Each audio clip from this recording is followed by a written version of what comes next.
Operation Sindoor జరుగుతున్న సమయంలో తుర్కీ country Pakistan కు బహిరంగంగా మద్దతు తెలిపింది. దీంతో బాయ్కాట్ తుర్కీలో భాగంగా ఇప్పటికే పండ్ల వ్యాపారాలు, ఆభరణాల వర్తకులు తుర్కీ నుంచి దిగుమతుల్ని నిలిపివేశాయి. అయితే రీసెంట్ గా మరికొన్ని కూడా అక్కడ వాణిజ్యంగా దెబ్బతీసే అవకాశాలు కనిపిస్తున్నాయి. వెంటనే ఒకసారి చూద్దాం. అయితే మన దేశం నుంచి ఎక్కువగా డెస్టినేషన్ వెడ్డింగ్ కోసం తుర్కీకు వెళ్తూ ఉండేవాళ్ళు.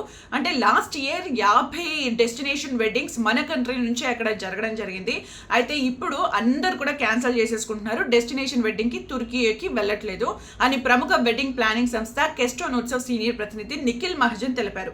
అయితే సగటున ఒక్కో వివాహానికి అక్కడ అయ్యే ఖర్చు మన కరెన్సీలో చూస్తే 25 కోట్లకు పైనే ఉంటుందట. ఇంకొంచెం ఆర్భాటంగా చేస్తే 68 కోట్లు అవుతుంది.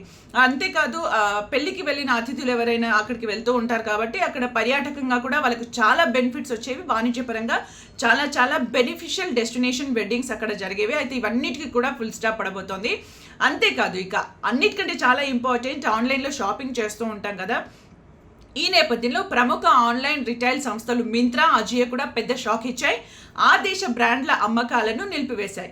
ఆయా ప్లాట్ఫామ్స్లో అక్కడి బ్రాండెడ్ దుస్తులను చూపించడం ఆపేశాయి. ఇక రిలయన్స్ కూడా తన ఆన్లైన్ ప్లాట్ఫామ్ అజియో విక్రయిస్తున్న కోచాన్, ఎల్సీవైకి, మావి వంటి తుర్కిష్ దుస్తుల బ్రాండ్లను కూడా అమ్మకాలను ఆపేసింది. ఆ దేశంలో సంస్థ కార్యాలయాన్ని కూడా మూసివేస్తున్నట్లు చెబుతోంది. అయితే ప్రస్తుతం వచ్చిన లేటెస్ట్ అప్డేట్ ఏంటంటే మింత్రా, అజియోలో ఆ దేశ వస్త్రాలను కూడా, ఆ బ్రాండ్లను కూడా చూపించడం ఆపేశారు.